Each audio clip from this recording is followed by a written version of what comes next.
आसाम की पहाड़ियों के बीच बसा है एक छोटा सा गांव, जतिंगा। आम नज़ारों में ये एक खूबसूरत और शांत जगह है जहां कोहरा हमेशा छाया रहता है और हरियाली चारों ओर फैली हुई है। लेकिन जो लोग यहाँ लंबे समय से रहते हैं उन्हें पता है, जतिंगा सामान्य नहीं है। हर साल सितंबर और अक्टूबर के महीने में इस गांव में एक अजीब सी डरावनी घटना होती है। पक्षी हजारों की संख्या में दूर दूर से यहाँ आते हैं और अचानक मर जाते हैं।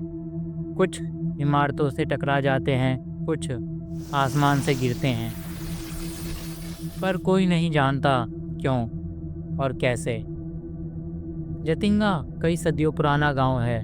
यहाँ लोग खेती और चाय बागानों में काम करते हैं, लेकिन लोक कथाओं में इसके आसपास के जंगलों के बारे में डरावनी बातें कही जाती है। कहते हैं कि इन जंगलों में आत्माएं रहती हैं, पहाड़ियों की रक्षक आत्माएं।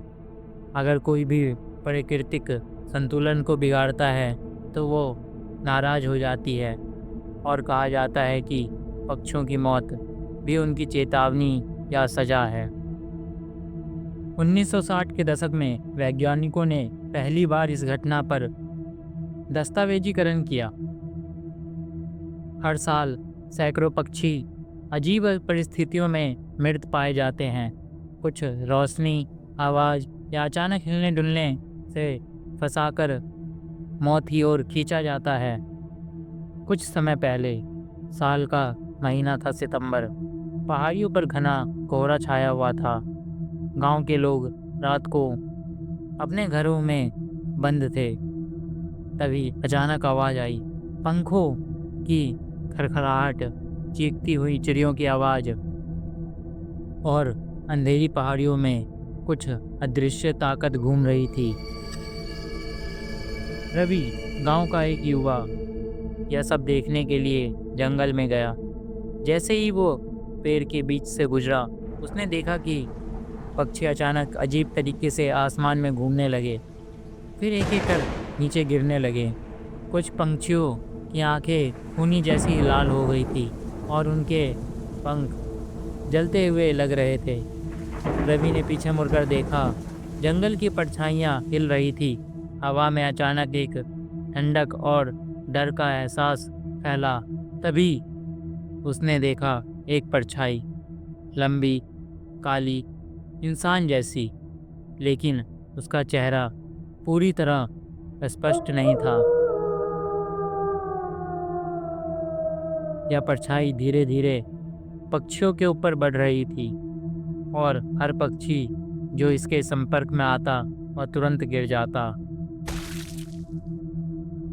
वैज्ञानिक इसे मैस बडिंग कहते हैं, लेकिन स्थानीय लोग इसे श्राप मानते हैं। कहते हैं कि यह आत्मा, जंगल की पुरानी रक्षक आत्मा, अपनी सत्या दिखा रही है। जो भी पक्षी प्राकृतिक नियमों का उल्लंघन करता है वह मौत के मुंह में चला जाता है। रवि की सांसें थम गई। उसने देखा कि परछाई उसके पास आ रही है। तभी गांव के बुजुर्ग ने उसे चिल्लाते हुए बुलाया, भागो, घर वापस जाओ, ये श्रापित जगह है। रवि भागा, पर जंगल की धुंध ने उसे घेर लिया। पक्षियों की चीख उसके कानों में गूंज रही थी।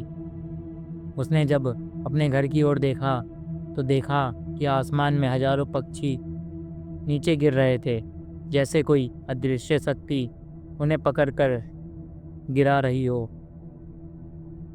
उस दिन के बाद रवि ने कभी रात के समय जंगल में कदम नहीं रखा और जतिंगा का रहस्य आज भी वैसा ही डरावना है।